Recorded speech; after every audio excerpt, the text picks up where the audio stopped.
Now on BBC4, an arrest has been made, but Miss Marple isn't convinced the police are heading in the right direction as she unravels the mystery of the body in the library once and for all.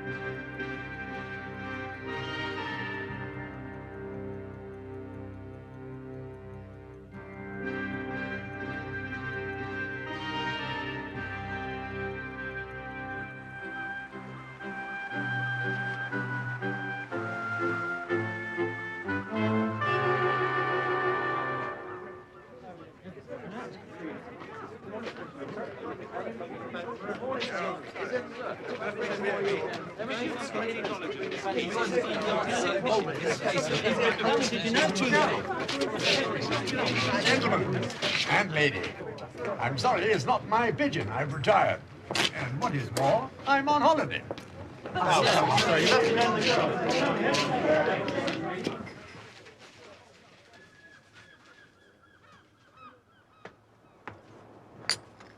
Oh, Sir Henry. Yes, I'm sorry about the papers. Oh, stuff and nonsense. It's a damn nuisance. They tried to put the brakes on, but someone leaked it. Good morning, Dolly. This is appalling. Listen to this.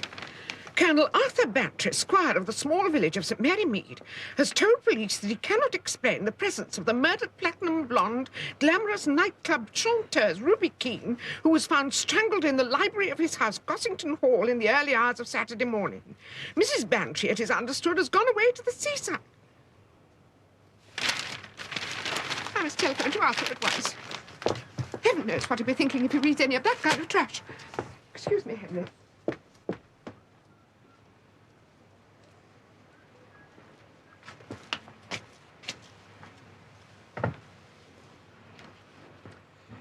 Have you thought any further? Oh, yes. To any conclusion? Oh, yes. Well, are you going to tell me?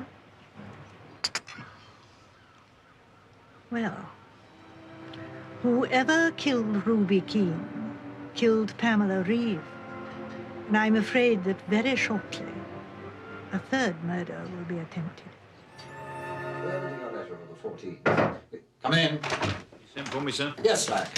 Have the lab sent the report for those hairs you took from the rugs at Gossington Hall? Yes, sir. The tests were inconclusive. I think the rug was probably in the killer's car, sir.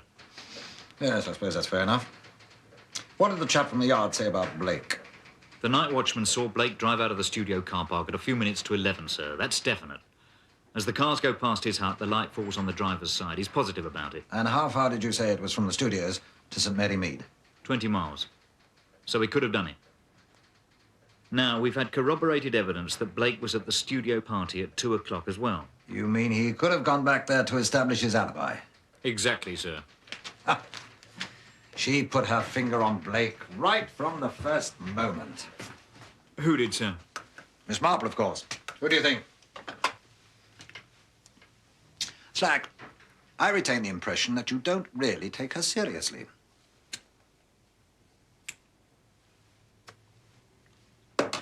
I'll do you. In what way, sir? Let me give you a piece of advice.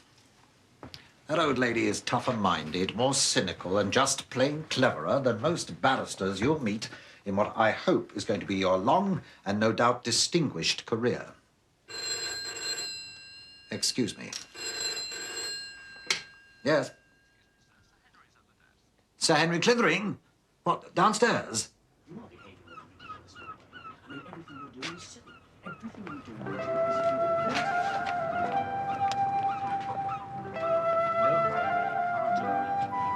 Good morning.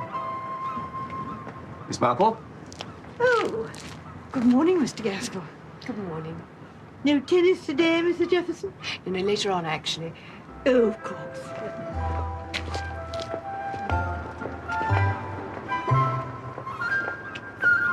But with respect, Sir Henry, we've already taken statements from all Pamela Reeve's friends. Her friends at school and the girls who were at the Girl Guide rally. But Miss Marble's point is that one of them must know more. That the Reeve girl was an average child, and that every average child has a special friend in whom she confides. Well, if that's so, you haven't found her, have you? No, sir, I haven't. If that's so. Inspector, I realize this is a great imposition. I know you must have an enormous amount on your plate. Nothing we're not abreast of, sir. Oh, no, of course not. No, I was just going to suggest that if you could organize an afternoon of interviews, perhaps one of your junior officers could preside, and if Miss Marple could just be present. Very well, sir. I'll set that up. Anything else, sir? Thank you, Inspector. Keep me informed. Good morning, Sir Henry. Good morning, Inspector.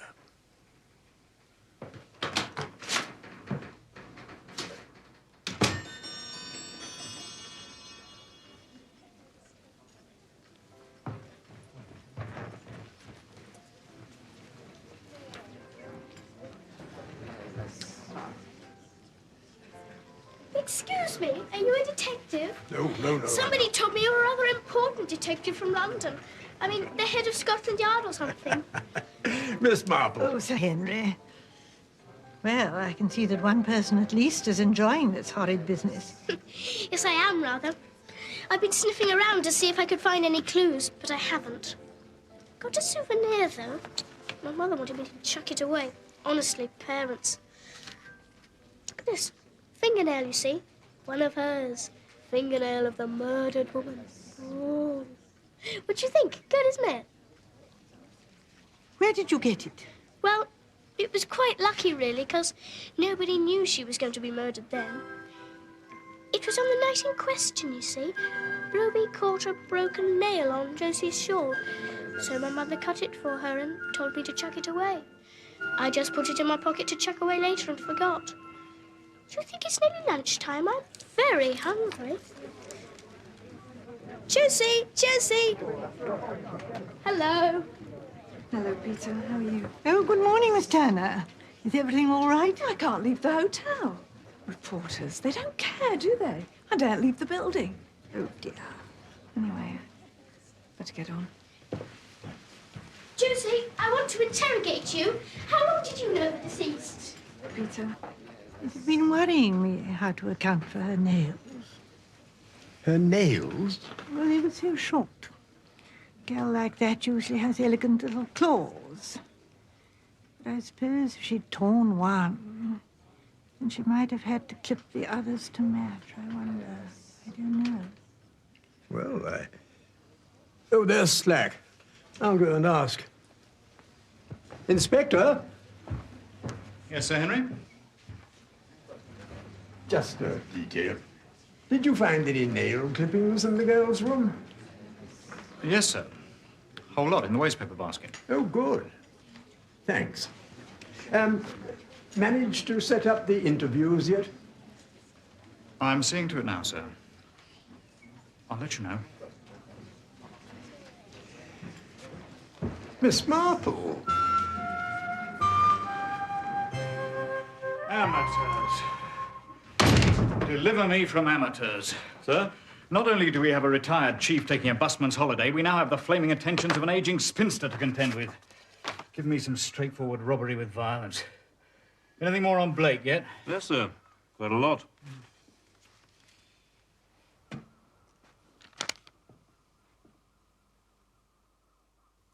Gotcha. I don't want it. But, sir... Get out.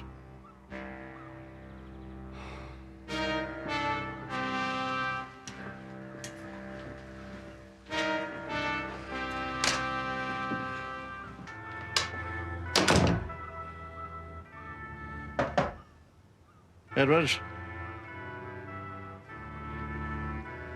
Edwards!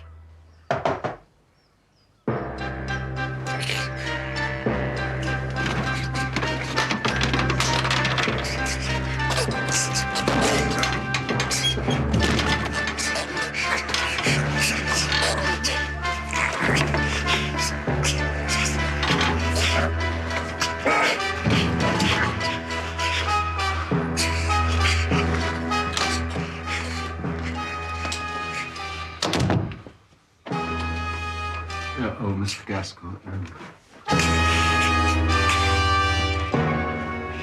What's the matter, Edwards? You look as if the cat just died. I'm not sure he'd welcome a visit, sir. What is it today? The glooms or the shouts? He's refusing his medication, sir. Oh, that's bad. How's about me trying? Well, you can try, sir. Good. You bring it out. Sir. Morning, Jeff. What have you been up to? Humping furniture?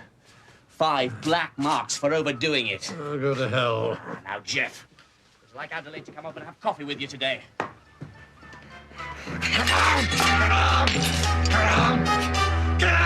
He's a dominating man.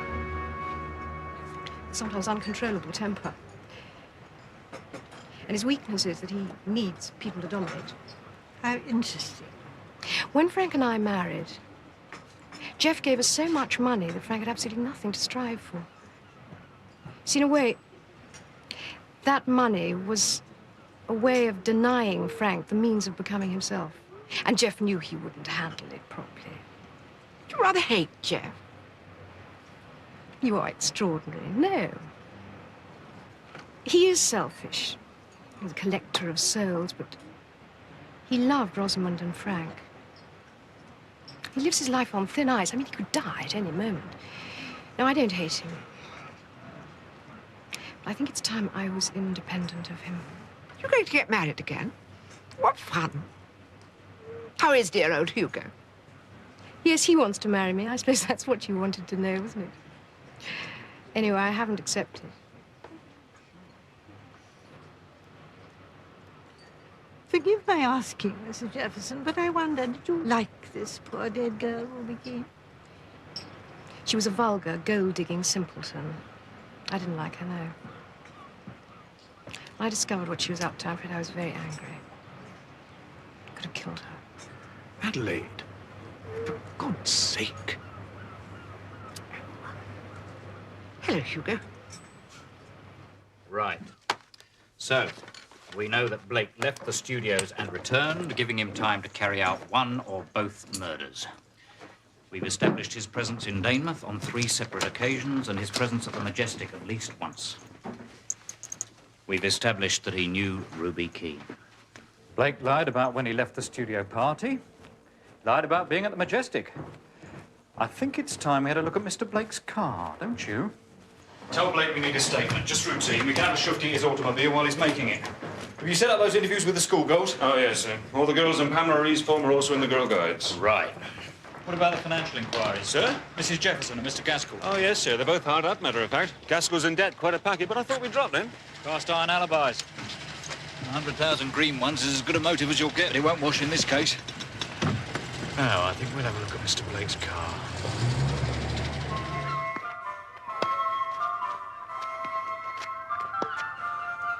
Forehand, Adelaide. Nice and easy. Good girl. Keep those legs bent. Forehand. Oh, I can't get them. Hard luck. Bend your legs. Yes, watch that. Follow through. Good girl. Bend your knees. Good girl. Up. Adelaide. Lovely. Watch your grip. Adelaide, I'll show you. It's the grip, you see. It's the grip. Now relax. I'm not going to eat you.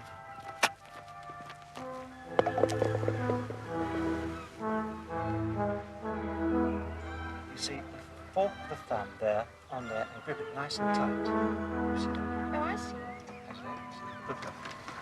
And then drop it right to this point, you see. Keep square. Right down through. All right? Good girl.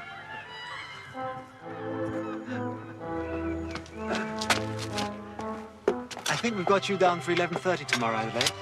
Is that all right? Fine, Ray. See you then.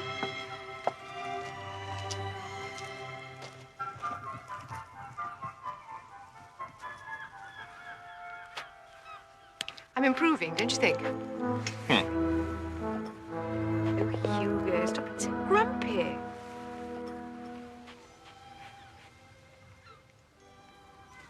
Ray. Ah, Mrs. Cumberton, on time as usual. Yes. Off you go, then. That fellow, damn nearly... Just don't damn well like it, that's all. Oh, Hugo, stop stuffing your shirt. I can't help how I feel, Adelaide. It's the way I am. I thought I meant more to you. Did you know that Hugo McLean was staying over at Danebury Head when all this happened? Hadn't far to come when he was summoned, had he? What a coincidence. Isn't it? Yes, Inspector. I know where you are. Just off Castle Street. Not at all. I'll drive over to HQ this afternoon. Thank you.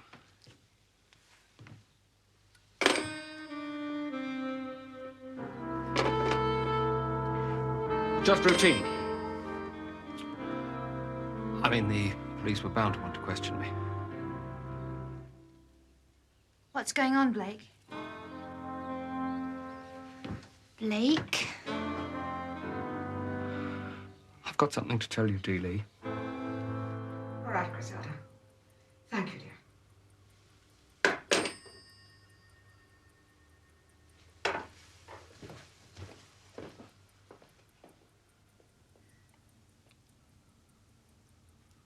I must go back to Gossington. Griselda says that people are saying that I left because I couldn't bear the shame of it. That must mean that they think I believe all the horrible things they're saying. I'll keep this sweet on, Jane. You will stay, won't you, and clear this thing up? Oh, Jane, you're so clever. Why haven't you solved this mystery by now? We don't seem to be getting on at all. I thought you'd know at once. No, dear. I didn't know at once. Not for some time. What? You mean you know now who killed Ruby Key? Oh, yes. Yes, I know that. It's a question of the others. Who else, you see? Jane, you're not to tease me. You're to tell me at once who it is and what you mean. Oh, no, that would never do at all, Dolly, dear. Why wouldn't it do? Because you're so indiscreet. Go around telling everyone. Or at least hinting. No, no, there's a long way to go yet. Great many things that are still quite obscure.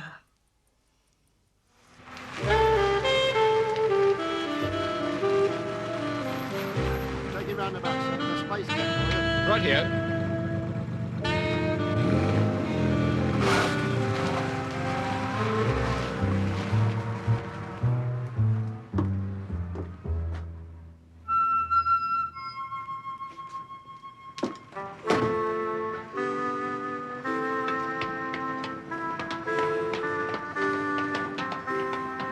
Okay, let's start at the back of the car. Slack says 10 minutes, he means 5. Right, sir.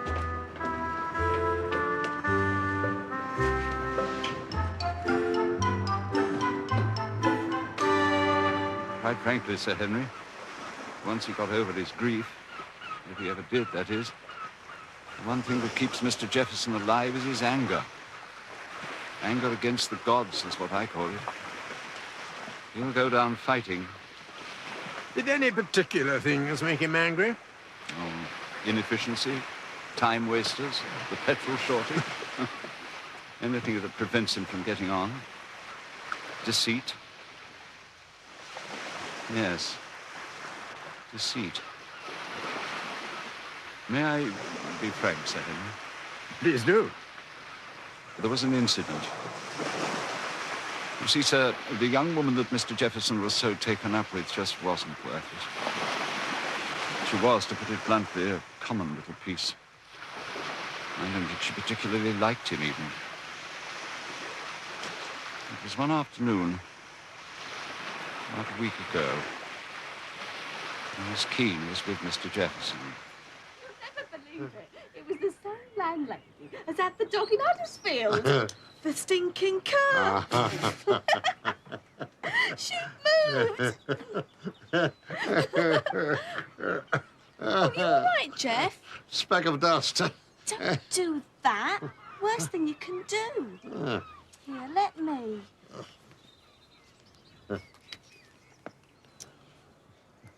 Now, come on. Be a brave boy and open it. Come, that's it. Look up, look up.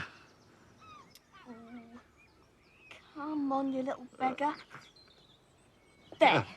Got ya. Someone's been sweeping their chimney. What's this?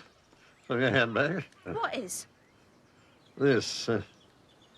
Who is it? Search me, Jeff. It's not mine.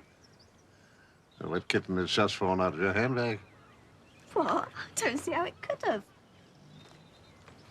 I'll be true, sweet Ruby Roo, to you. To you. Can I have a look at it, please, Jeff? Oh, I don't know. I'm not sure. Now, kitten. Oh, I know who it is. He comes here sometimes. I've danced with him. Says he's in films or something. 24-carat nutcase he is. Silly idiot. Must have stuffed his photo in my bag. Honestly, Jeff, those boys are so stupid. They're always nicking my picky from the showcase in the foyer. Always what? Nicking my picky, course. Nicking my picky. I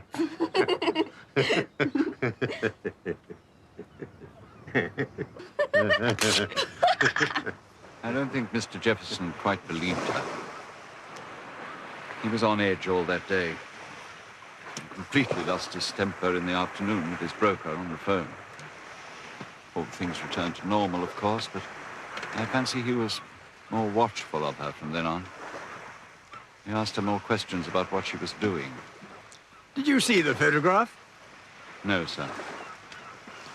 What do you think he would have done had he discovered she had a secret lover?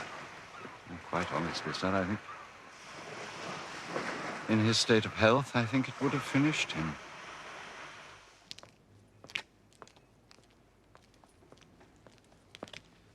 Thanks very much for coming in, then, sir. Glad to have been of some help, Inspector. I hope you don't feel you've wasted your time. Not at all. Forensic lab. Drive carefully, then, sir. Cheerio, Inspector.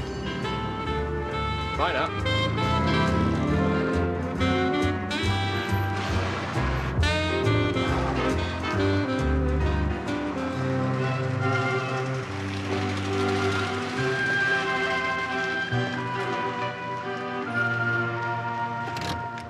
Now, you will tell the inspector about the dress, won't you? This is Ruby Keane's dress we're talking about, isn't it? Of course. The idea is, isn't it, that she changed her dress and then went off to meet someone. A man, it may be supposed. That is the general impression. Well, it won't do. If Ruby was going to wear the kind of dress she was wearing, then she'd make sure it was her best one. Girls do. Then why didn't she? Now, that is the key to the whole business.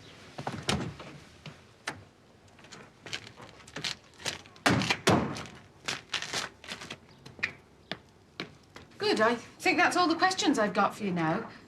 Thank you, Jenny.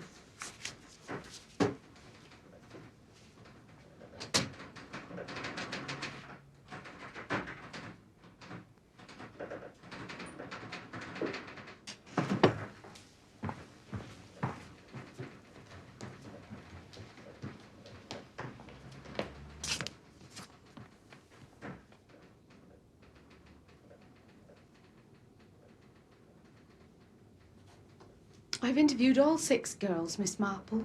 I really don't think that... Yes, yes. I should like to speak to Florrie Small. Did you notice her as she went out? She relaxed too soon.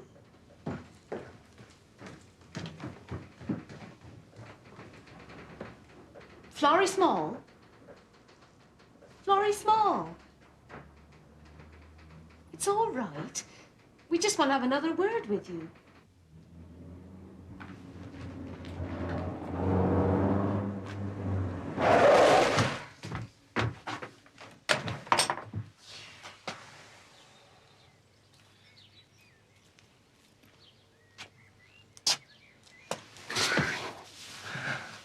I think it'll be okay. You are sure then, Florrie, are you, that you've told us everything? I'd rather hear you say it out loud, Florrie. Yes. You must be a brave girl and make a clean breast of things. Florrie Small, if you refuse to tell us what you know, it will be a very serious matter indeed. Very serious. Practically perjury. And for that, as you know, you can be sent to prison. No. Now, Florence, don't prevaricate. Tell me everything you know at once. Pamela was not going to Woolworths, was she? Something to do with films, wasn't it? Wasn't it, Florrie? Yes. Yes, it was. Oh, miss, I've been ever so worried. I can't tell you. I've hardly eaten a thing. It's been horrible. You see, I promised poor Pammy. Promised. All Edwards could tell me was that Ruby Keene referred to the chap in the photograph as something to do with films. Blake again. Blake is Inspector Slack's favourite. He lied about his movements on the night of the crime, and now we found some hairs on the upholstery of his car. We're having them checked against those we found on Ruby Keene's dress. Ah, now, talking about this dress, there's something I should like to suggest. Yes? Now, look here, Melchett, you don't think I'm interfering, do you? I suspect you're going to talk about Miss Marple again, aren't you? All right. What did she ask you to tell me? Well, it's about the girl's dress. But we've been... Miss Marple says it's the key to the whole business. Now, Florrie, take your time, dear, and tell us what Pammy told you. It's when we were walking up the lane to the bus, on the way to the rally. But she told me. Pammy asked me if I could keep a secret. Well, can you? Of course I can. Swear it. I swear. Promise, Pammy, I won't tell. Do you remember when we went shopping last time? Yes. I didn't only do that. I met a man. Pammy. Oh, it's all right. Nothing like that. What then? Oh, he picked me up all right on the front. Just started talking to me. What about? 3 guesses what I'm going to do after the rally this afternoon. Pammy, you're not. Not that dope. Give up. Film test. I'm going to be tested for a film. Get off. That's what I reckoned at first. He's told me I mustn't be disappointed. He's looking for a particular type, he says, and he won't be able to tell until he sees me on film. But Pammy, how do you know? Well, you know that... Oh, he was terribly businesslike. If there was a contract, he reckoned my parents should get a solicitor to look at it. And I'm going to be chaperoned at the test. A woman will be there all the time to help me. Someone who really knows what's happening. Oh, Pammy, that's amazing. And where was Pamela supposed to meet him? At his hotel. You don't know which one? No, she didn't say. And where was this supposed film test to take place? He said they had a small studio in Daymonth. I see. I should have stopped her. I should have. I should have. Come in. 'Tis got you, sir. Good. What is it, Slack? The lab, sir. The hairs we found on the girl's dress are identical with those we took from Blake's car. Congratulations. Good work. I had a feeling it would be ordinary police work that had cracked this one, sir. What about the second murder? Have you tied that in yet? I think that's only a matter of time. The lab says we can have something barrister-proof by morning. Then we'll pull Blake in. Once we've got a charge that sticks, I'll get the second murder out of him easily. I wouldn't be too sure about that. Why do you say that, sir? Well, I checked him out a bit myself, you know. He was a conscientious objector during the war. That'd be par for the course. Yes, he joined the Fire Service Auxiliary. Got the George Medal. Good night, Slack.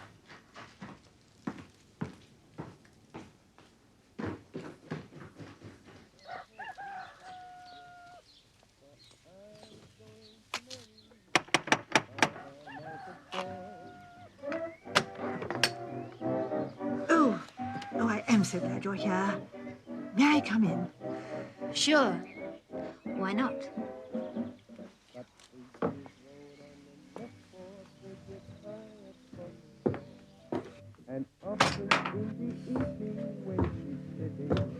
Take a pew. I beg your pardon. Park your... Would you like to sit down? Oh,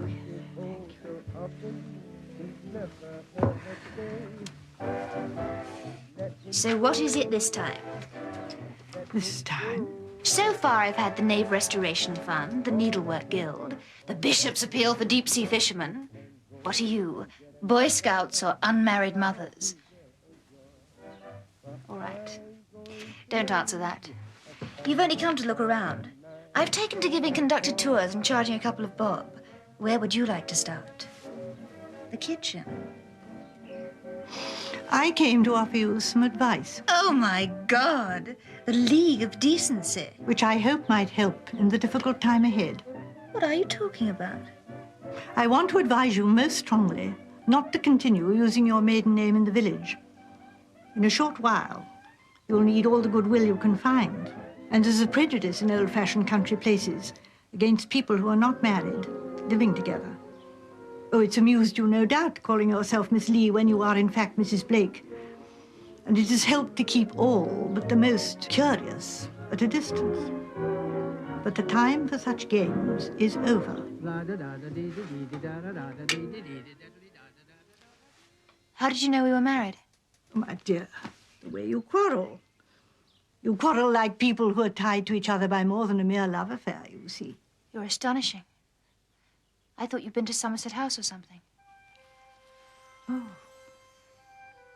Somerset.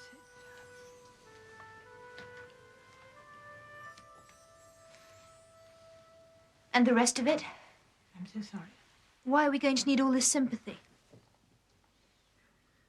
Because almost certainly, sometime today, your husband will be arrested for murder. But he didn't do it. I know he didn't, dear, I know, but that's not the point now. I'm glad he's told you about it. He shouldn't have got rid of the rug. What did he do with it? I burnt it.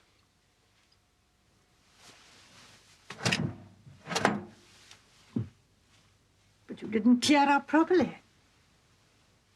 Look, that would be enough. And your car. How thorough were you?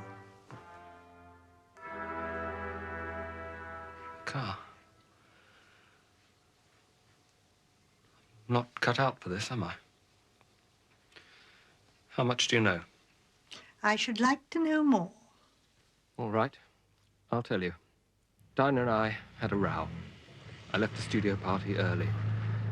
The truth is, I'd had a skinful.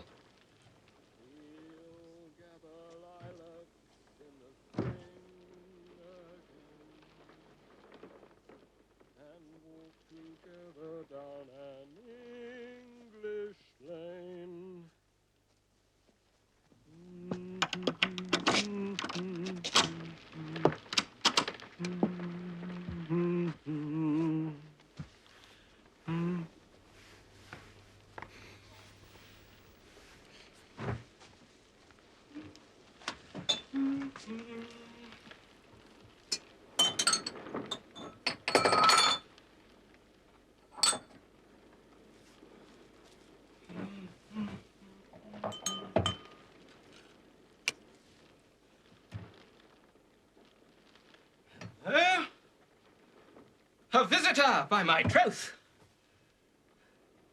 Oi, oi. Wake up.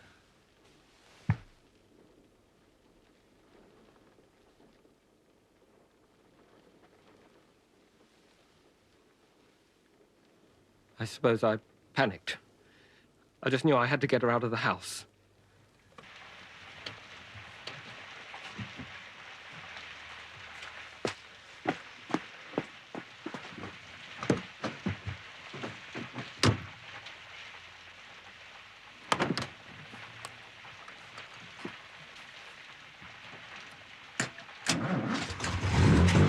I had no idea where I was going.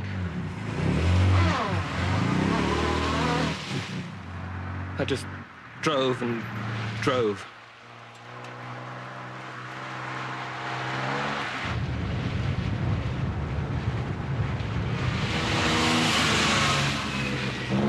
back.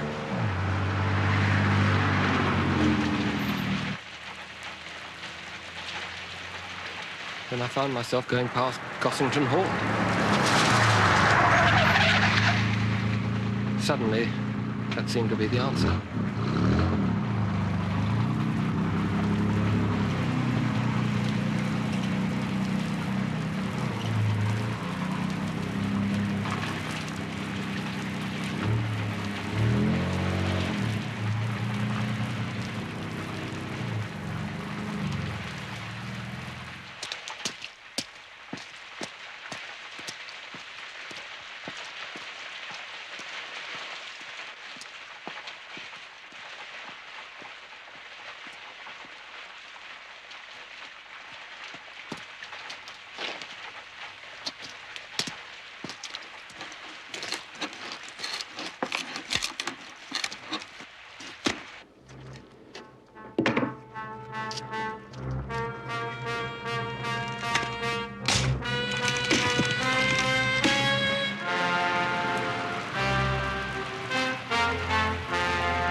Sounds like madness, I know.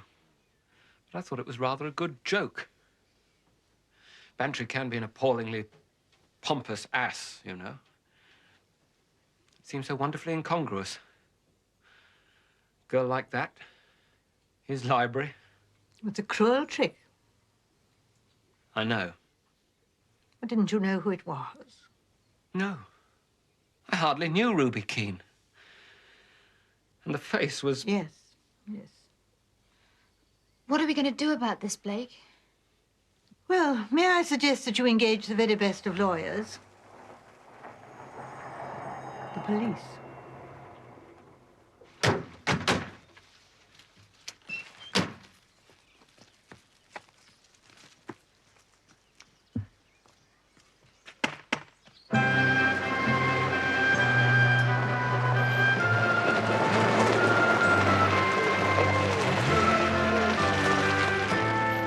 I won't be a moment, Inge. Yes, ma'am. Ah. Jane, thank goodness you're here.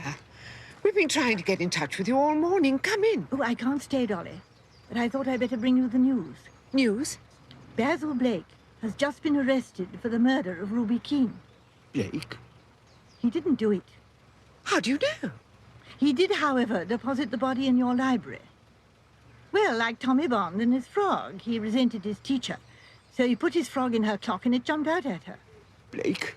In my library? What on earth do you do that for? I think he did it as a kind of joke. What? Well, of course, he was drunk. Oh, was he? So that was it. Oh, well. Who did do it then? Well, I think the answer to that lies in London. Yes, now London. Inch, if we hurry, we can catch the 10 o'clock. Come along. Yes, ma'am.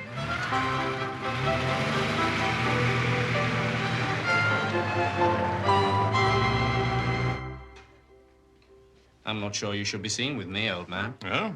How's that? Suspect number one. Top of the list. Go, come off it, Gaskell. What is it? Certainly somebody I don't want to be seen with. Excuse me to the King of Wimbledon, will you? Not the subtlest of human beings, is he? I don't know why he has to be so bloody rude about it. Hardly spoken to the man. What are you drinking? Look here, Star. I think there's something you should understand about Adelaide. What's that? Well, you do realize that Adelaide believes in the code of the Jeffersons, don't you? What does that mean? Well, it just means that true Jeffersons aren't in the habit of marrying tennis players, old boy. That's all. Another whiskey, please. Afternoon, Ray.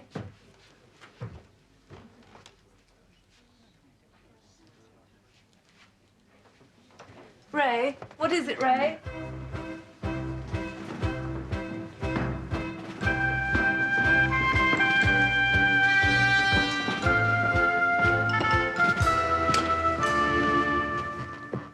Mr. Jefferson is expecting you. Right. I'm off then. Lucky you. Pint down the local. Not a hope. Back to HQ, another session with Blake. Stubborn, isn't he? By midnight. One confession, signed and sealed. You want to bet? Slack? I wonder if we could have a word. Of course, sir. Miss Marple? Oh, do they? Yes, yes. I've just returned from London. Somerset House, you know. And I just thought perhaps...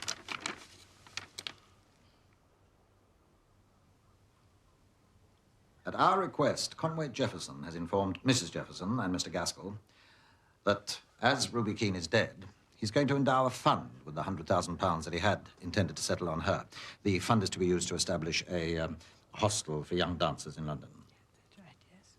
He has also told them that he's going to finalize the details with his solicitor tomorrow. Now, this is what I want done.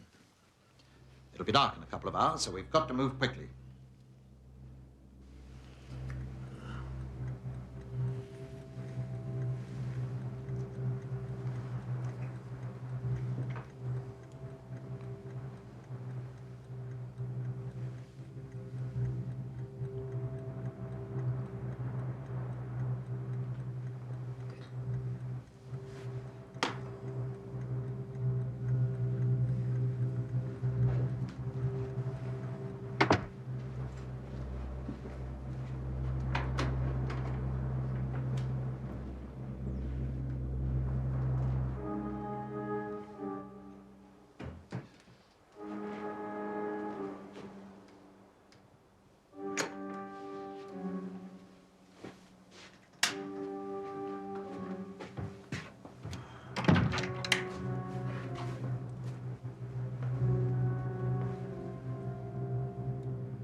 For me, will you?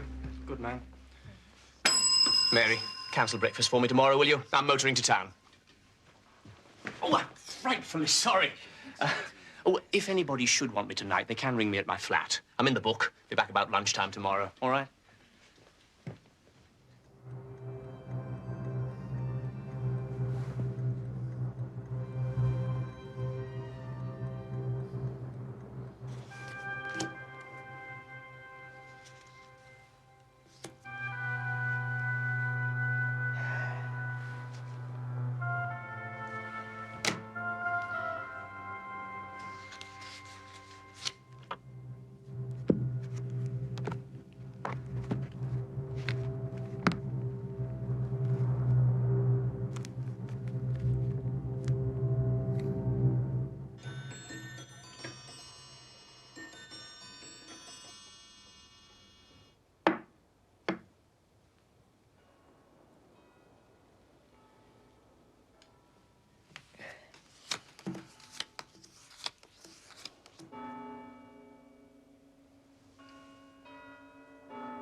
Forget.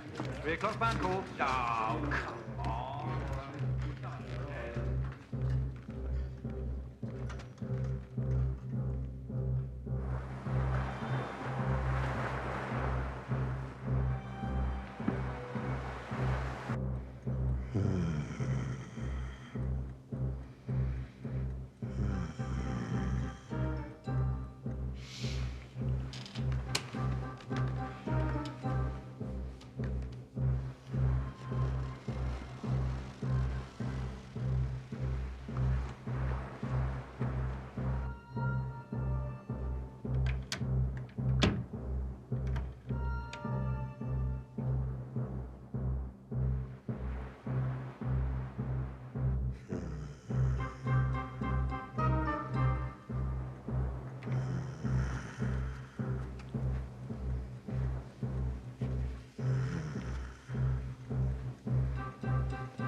Mrs. Gaskell, I presume.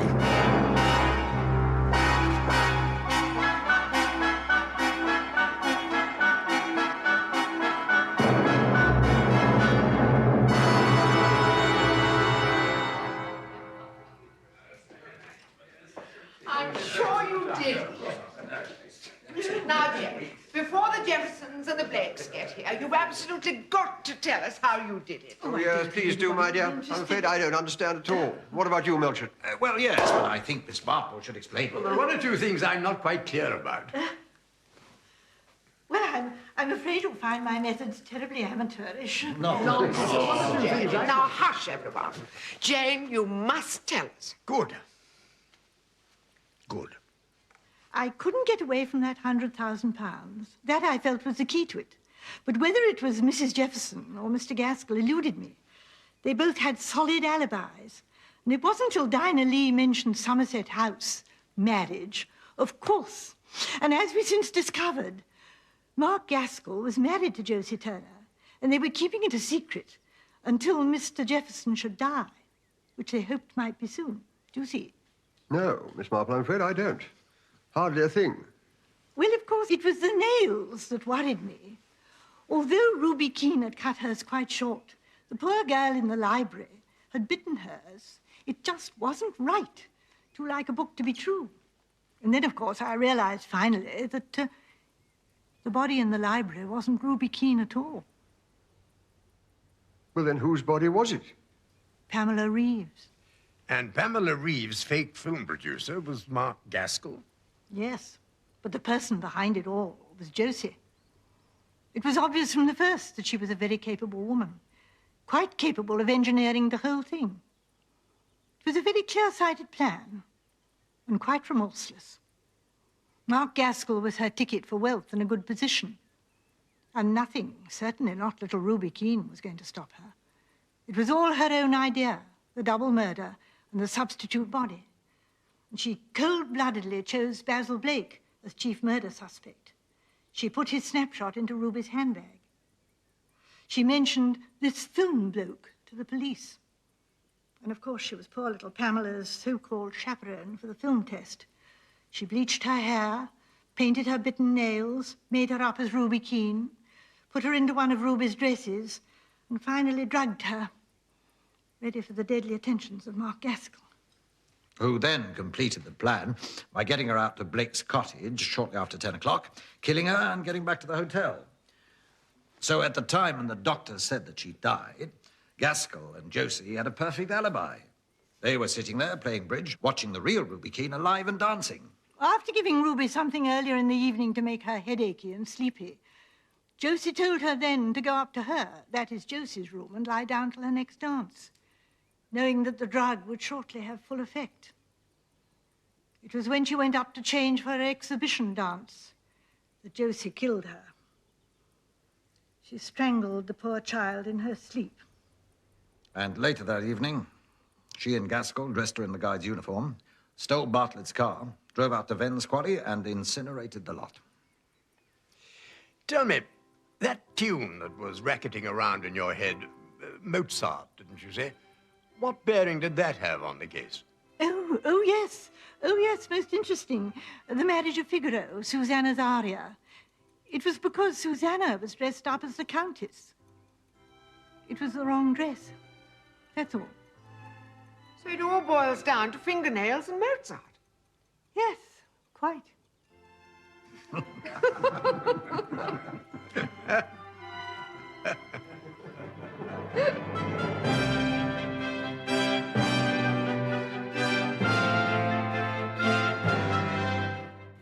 We meet the sheep beside the seaside next, exploring Britain's wild places in just a moment.